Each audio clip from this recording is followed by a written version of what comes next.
wahdahu la syarikalah wa asyhadu anna Muhammadan abduhu wa rasuluh. Amma ba'du, fa'amdulillahi minasyaitonir rajim. Bismillahirrahmanirrahim.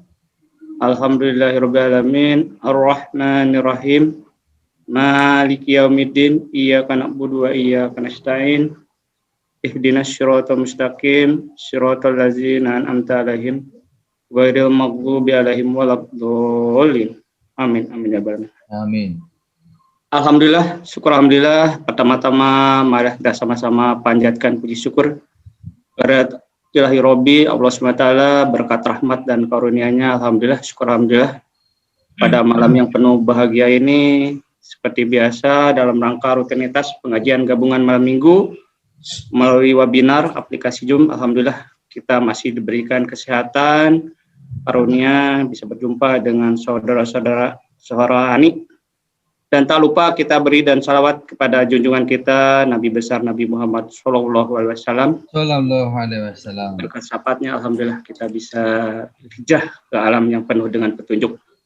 Tak lupa juga kita doakan pimpinan kita Amir Mukminin Hazrat Mirza Masroor Ahmad Audatan bin Nasr Aziz, semoga beliau dalam memimpin Islam Jemaat Ilahi ini nantiasa berada dalam keadaan sehat, usia yang panjang.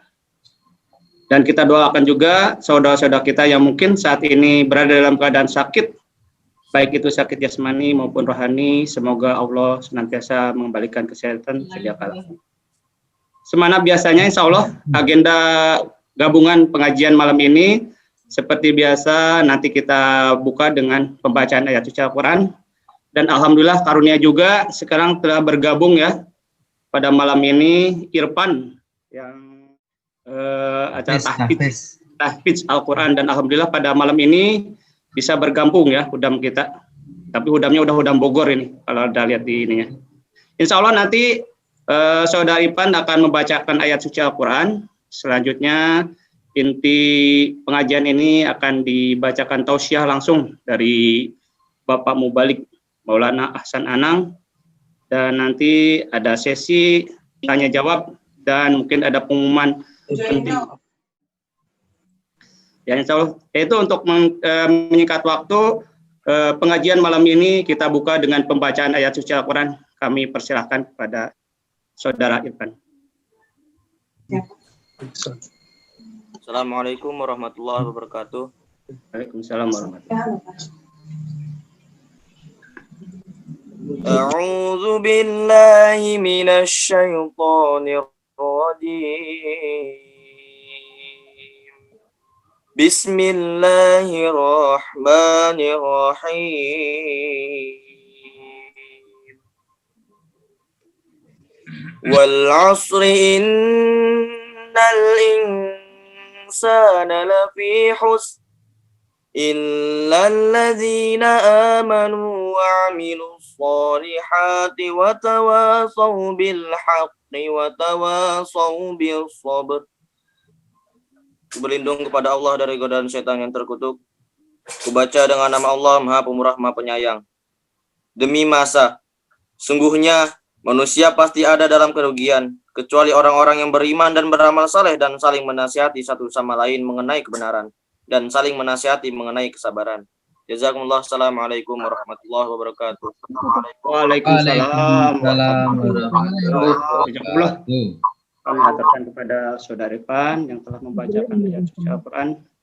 Semoga senantiasa rahmat dan karunia tercurahkan kepada beliau. Begitu pula kita yang mendengarkan lantunan pembacaan ayat suci Al-Quran.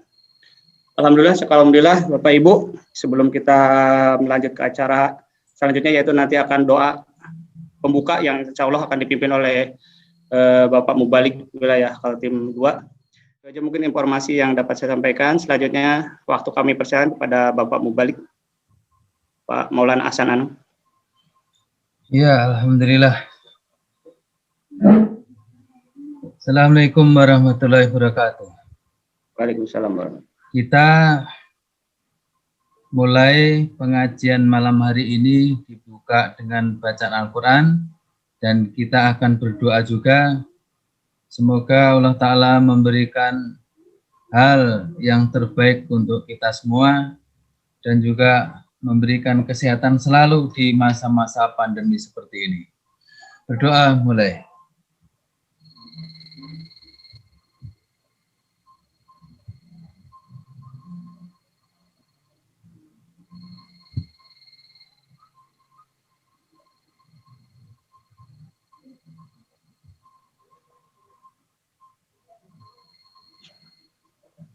Amin, amin ya rabbal alamin. Amin, amin. Alhamdulillah. Ya Allah, kami aturkan kepada Bapak Mubalik Wilayah Kaltim 2 Maulana Hasan Anang. Dan alhamdulillah karunia ini yang cukup besar ini, dengan ada aplikasi webinar ini kita manfaatkan untuk penyiraman rohani kita, insya Allah. Dengan adanya COVID-19 ini kita masih bisa mendapatkan siraman rohani dari Bapak Mubalik. Selanjutnya ada sambutan, mungkin ada ini sepatah dua kata dari Pak Mirda, Pak Hari. Kami persilakan dulu sebelum ke Pak Mubalik. Langsung aja. Oh ya, terima kasih. Iya, Pak. Selanjutnya mungkin ke Pak Mubalik, kami persilakan Maulana Hasan Anang untuk inti dari acara malam ini. Oke. Assalamualaikum warahmatullahi wabarakatuh. Waalaikumsalam. Asyhadu an la ilaha illallah wahdahu la syarikalah wa asyhadu anna Muhammadan abduhu wa rasuluh. Amma ba'du. Fa'udzu billahi minasyaitonir rajim. Wa la yajrimanna sana'anu qaumin ala alla ta'dilu. I'dilu wa aqrabu litaqwa. Al-ayah Al-Maidah ayat 9. Alhamdulillah, tentunya pertama sebelum kita lanjutkan ke materi,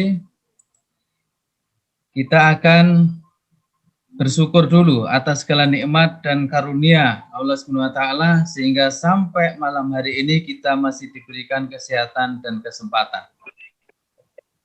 Dan untuk mengiringi pengajian malam hari ini, selain nanti kita sampaikan materi, bagaimana sisi-sisi perjalanan ya, sisi perjalanan kunjungan pada beberapa waktu yang lalu. Dan pada kesempatan malam hari ini kita akan sampaikan bagaimana keadilan dan juga persamaan ala sunnah Rasulullah Sallallahu Alaihi Wasallam. Jadi sunnah Rasul berkenaan tentang keadilan dan persamaan dalam menegakkan keadilan di tengah manusia itu seperti apa. Ya, tentunya rujukan utama yang kita pakai dalam kesempatan ini adalah bagaimana nasihat dan sabda-sabda dari Hazrat Khalifatul Masih Al-Khamis Hayatullah Ta'ala binasril aziz terkait masalah itu. Jadi Hazrat Khalifah bersabda, ada satu lagi segi tentang sirah beliau Sallallahu Alaihi Wasallam yang kaitannya dengan keadilan dan musawat atau persamaan. Beliau Sallallahu Alaihi Wasallam pernah bersabda, ya ayuhan nas, innama dhalla man qablikum annahum kanu idza saraqas syarif tarakuhu wa idza saraqad dhaif fihim aqamu alaihil had. Artinya, pada zaman dahulu itu ada satu kaum sebelum kalian telah binasa karena disebabkan apabila ada salah seorang dari pembesar mereka berbuat kesalahan ataupun pelanggaran, ia dibiarkan, ya, tidak dikenai hukuman. Namun apabila ada seorang yang dhaif, yang lemah dan miskin, terlibat dalam suatu kesalahan yang besar atau kesalahan pelanggaran lainnya, maka terhadapnya dikenakan sanksi atau hukuman. Hal ini terjadi pada zaman dahulu. Dan seharusnya Rasulullah menyampaikan hal ini tidak boleh terjadi di dalam umatku. Nah, kemudian Hazrat Khalifah menjelaskan lagi tentang hal ini, bahwa akan tetapi jika kita perhatikan keadaan zaman sekarang, akan seringkali tampak terjadi perlakuan tidak adil di tengah-tengah masyarakat. Bahkan di tengah-tengah kaum masyarakat muslim. Pada suatu waktu di zaman Rasulullah SAW ada seorang perempuan terkenal dalam sebuah kabilah atau suku, ya. dalam sebuah kabilah atau suku, dan dia dari keluarga baik-baik, keluarga terhormat, dan kedudukannya di masyarakat juga sangat baik. Namanya juga kebetulannya Fatimah, sama dengan nama putri dari Rasulullah Shallallahu Alaihi Wasallam. Nah, dia telah mendapatkan kasus ia mencuri. Nah, Rasulullah Shallallahu Alaihi Wasallam mengenakan hukuman terhadapnya. Dihukumlah oleh Rasulullah. Ada seorang sahabat telah berusaha untuk menyelamatkannya supaya jangan dikenai hukuman. Akhirnya tidak ada seorang pun yang berani menghadap Rasulullah Shallallahu Alaihi Wasallam. Maka mereka kemudian menyuruh Hazrat Usamah. Usamah ini putra dari Zaid. Zaid ini adalah anak angkat dari Yang Mulia Rasulullah Shallallahu Alaihi Wasallam untuk menyampaikan pesan pembelaan. Ya, mungkin maksudnya menyampaikan rekomendasi lah supaya orang ini jangan dihukum. Ya, orang ini jangan dihukum. Setelah hal itu ya terdengar sampai Rasulullah, maka beliau SAW mengetahui pesan itu, dan muka Rasulullah Shallallahu Alaihi Wasallam langsung berubah karena timbul rasa marah dan timbul rasa kecewa terhadap adanya rekomendasi itu. Dan apa sabdanya? Rasulullah kemudian bersabda, "Waimullah law anna Fatimah binta Muhammadin sallallahu alaihi wasallam saraqat laqata'a Muhammadun yadaha." Jadi kalian bicara tentang perempuan itu. Dengarlah, demi Allah ya, demi Allah, jika Fatimah putri Muhammad sallallahu alaihi wasallam berbuat dosa, ya berbuat dosa, maka saya sendiri juga yang akan memotong tangannya. Jadi artinya Nabi Muhammad akan memotong tangannya juga. Itu keadilan ya, itu keadilannya seperti itu.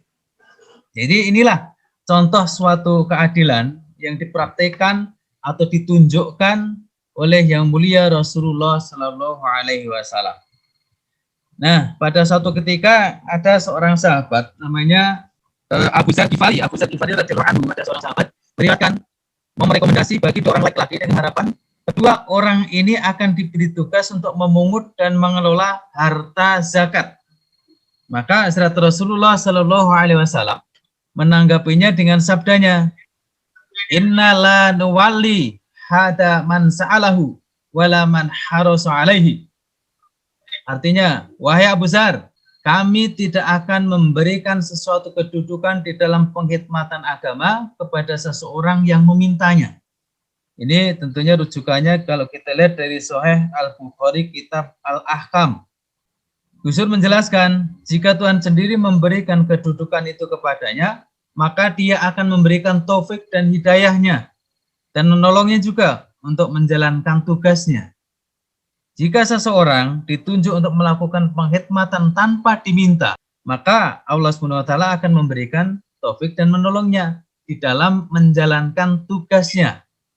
Bahkan Allah Ta'ala akan memberkati di setiap pekerjaannya.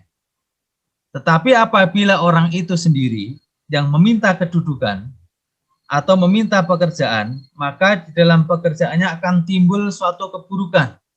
Kepada orang seperti itu Allah Ta'ala berfirman, biarkanlah ia sendiri meminta tugas, kemudian ia sendiri yang menganggap dirinya pandai untuk melakukan pekerjaan itu, maka semua tanggung jawabnya akan dia pikul sendiri tanpa adanya pertolongan dan keberkatan dari Allah Subhanahu wa Ta'ala. Jadi kalau kita minta jabatan, itu malah justru akan dipikul sendiri, akan ditanggung sendiri. Ini sangat repot sekali. Kemudian Hazrat Khalifah menyimpulkan, jadi ingatlah, menginginkan kedudukan termasuk kehendak atau ambisi pribadi yang tidak disukai oleh Allah Subhanahu wa Ta'ala. Maka dalam suatu kesempatan Yang Mulia Rasulullah Shallallahu Alaihi Wasallam pernah memberikan nasihatnya, kalian jangan menginginkan kedudukan. Contohnya dalam pemilihan suara misalnya ya, pemilihan pendapat atau pemilihan suara, memberikan suara bagi diri sendiri juga ini maknanya nggak benar. Maknanya berarti ia mengaku bahwa dia pakar atau ahli dalam jabatan itu dan menganggap tidak ada orang lain yang lebih ahli atau lebih pakar daripada dirinya. Yang maknanya adalah, oleh sebab itulah pilihlah saya untuk kedudukan itu. Jadi demikianlah ya, pada saat pemilihan berlangsung, sebagian orang ada yang tidak memberikan suaranya kadang, atau tidak memberikan ini dalam pemilihan kepengurusan jemaat, misalnya tidak mau memberikan suara. Di sini Huzur Hazrat Khalifatul Masih Al-Khamis Sayyidullah Ta'ala bin Nasiril Aziz menasihatkan seseorang yang tidak menggunakan suaranya juga dapat mengandung pengertian bahwa ia menganggap dirinya sebagai pakar atau ahli. Karena sekalipun ia tidak bisa memilih bagi diri sendiri disebabkan peraturan jemaat yang telah membatasinya, tetapi dia juga menganggap tidak ada orang lain yang mempunyai keahlian atau kepakaran seperti yang dia miliki. Sehingga ia sendiri tidak menggunakan suaranya atau tidak memilih dan juga tidak ikut pemilihan dalam pemilihan itu. Ini juga tidak diperbolehkan. Orang-orang Ahmadi harus menghindarkan diri dari perbuatan yang seperti itu. Demikian, karena itu tarbiyat sangat perlu untuk jemaat ini. Kemudian Huzur juga menasihatkan lagi, jika seseorang mempunyai kemampuan tentang sesuatu yang baik itu berupa keilmuan, skill, keterampilan, atau hal lainnya, maka kebolehannya itu bisa dinyatakan kepada para pengurus dengan cara membantu mereka. Jadi kalau misalnya orang yang ahli ini misalnya tidak terpilih, ini sebetulnya masih bisa menawarkan diri, oke, saya punya keahlian ini Pak, misalnya terhadap pengurus yang terpilih. Untuk itu, saya siap untuk membantu pekerjaan yang Bapak diamanati dalam hal itu. Itu diperbolehkan kalau yang seperti itu. Tetapi kalau dengan keilmuannya kemudian merasa harus dipilih, itu yang tidak diperkenankan. Jadi itu ya, berkenaan tentang masalah kepengurusan atau kepemilihan di dalam jemaat kita. Tanpa menyandang kedudukan apapun, itu juga bisa dilakukan untuk membantu orang yang terpilih. Ia juga bisa berkhidmat dengan cara demikian. Kemudian Huzur melanjutkan, jadi yang seperti itu baru dinamakan pengkhidmatan untuk meraih ridha Allah Subhanahu wa Ta'ala. Maka kedudukan sebagai anggota ataupun pengurus ataupun apapun itu akhirnya kalau sudah memahami hakikat tarbiyat yang seperti ini, maka mau jadi apapun, mau jadi anggota, mau jadi pengurus, mau enggak jadi apapun, itu enggak perkara penting lagi, sudah enggak terlalu penting. Yang penting tetap berkhidmat apapun kita adanya. Jadi setiap orang Ahmadi, baik yang lama maupun yang masih baru, ini hendaknya juga memahami masalah ini ya, hendaknya memahami masalah ini supaya kedepannya bisa berkhidmat dengan cara memang benar-benar untuk meraih daripada ridho Allah Subhanahu wa Ta'ala. Dan Hazrat Khalifah memberikan satu kesimpulan bahwa untuk urusan kepengurusan harus dalam keadaan binafs. Binafs itu bahasa Urdu. Artinya di luar keinginan. Ya, tidak ada keinginan pribadi, tidak ada keinginan egoisme. Binafs. Dan dengan sungguh-sungguh jangan sampai memiliki keinginan untuk mendapatkan kedudukan. Jangan sampai. Jadi kalau binaf ini dari segi nama atau sebutan saja, tapi benar-benar ya harus memaknai bahwa binafs tanpa nafsu, tanpa ambisi itu secara hakiki. Artinya benar-benar tidak ada ambisi dan benar-benar di situ adalah murni di dalam pengkhidmatan. Para pemimpin juga harus selalu ingat akan sabda dari Hazrat Rasulullah Muhammad Mustafa Sallallahu Alaihi Wasallam yang menyatakan Sayyidul Qaumi Khadimuhum. Artinya apa? Pemimpin adalah merupakan khadim dari kaumnya. Jadi artinya yang memberikan pelayanan secara profesional. Ya, pelayanan secara profesional. Huzur juga mengambil lagi salah satu dari hadis Nabi yang menyatakan bahwa pada suatu waktu Hazrat Rasulullah SAW bersabda kepada Hazrat Abu Zar, Ya Abu Zar, innaka da'ifun wa innaha amanah wa innaha yaumul qiyamah hisun wa nadamatan illa man akhadaha bi haqqaha wa adalladhi alaihi fiha. Artinya, wahai Abu Zar, pangkat ataupun kedudukan, ya, pangkat ataupun kedudukan ataupun adalah sebuah amanah dan manusia itu sungguh lemah, dhaif, Manusia itu sungguh lemah. Innaka dhaifun. Sesungguhnya engkau lemah. Wa innaha amanatan wa innaha yaumal qiyamah hisyan wa nadamatan illa man akhadaha bihaqqaha. Jadi artinya jika tidak menunaikan hak amanah tentu akan ditanya pertanggungjawabannya. Maka amanah ini atau pengkhidmatan ini harus dilaksanakan dengan kemampuan sepenuhnya sambil merendahkan hati. Ya, sambil merendahkan hati, berarti artinya dilaksanakan dengan penuh ketawaduan. Jadi hal pertama yang harus diingat adalah bahwa pemimpin itu adalah merupakan khadim dari kaumnya. Jadi itu ya.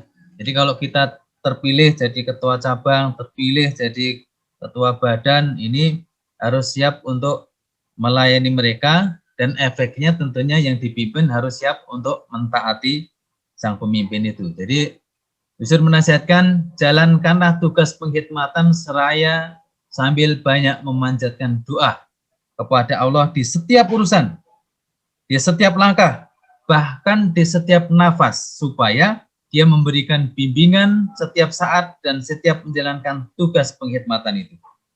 Jadi artinya harus terus meminta di dalam setiap kesempatannya, setiap nafasnya, meminta karunia Allah Ta'ala supaya memberikan pertolongan dan bantuan untuk kita.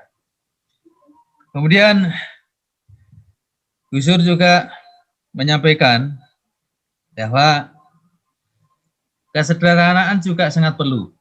Kemudian perhatikanlah juga apa yang difirmankan Allah SWT di dalam surat Al-Maidah di awal khutbah tadi, bahwa Allah Ta'ala berfirman, wala yajrimannakum sana'anu qaumin ala alla ta'dilu i'dilu wa aqrabu littaqwa.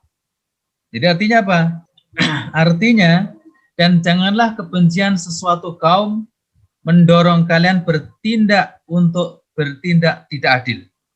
Jadi karena kita kebencian terhadap satu kaum atau ketidaksukaan, jangan sampai hal ini membuat kita bertindak tidak adil. Berlakulah adil, i'dilu, berlakulah kalian semua adil. Karena dengan cara keadilan, maka kita dekat dengan ketakwaan.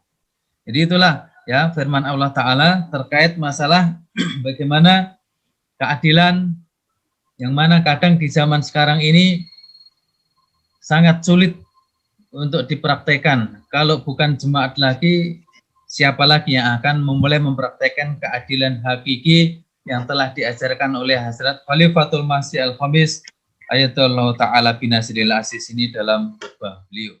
Ya, selain itu juga Yusur pernah menceritakan beberapa kasus dengan Yahudi. Di sana juga dikisahkan kasus juga misalnya di dalam peringatan perayaan Maulid Nabi atau Miladun Nabi di Pakistan, kadang bukannya untuk memperingati bagaimana sunnah Rasulullah, mereka malah mencaci maki jemaat, memfitnah jemaat, menilai buruk kepada Hazrat Masih Maud alaihi salam. Ini kan pesan yang mulia Rasulullah Sallallahu Alaihi Wasallam saat Hajatul Wada. Hajatul Wada itu saat haji terakhir atau haji perpisahan.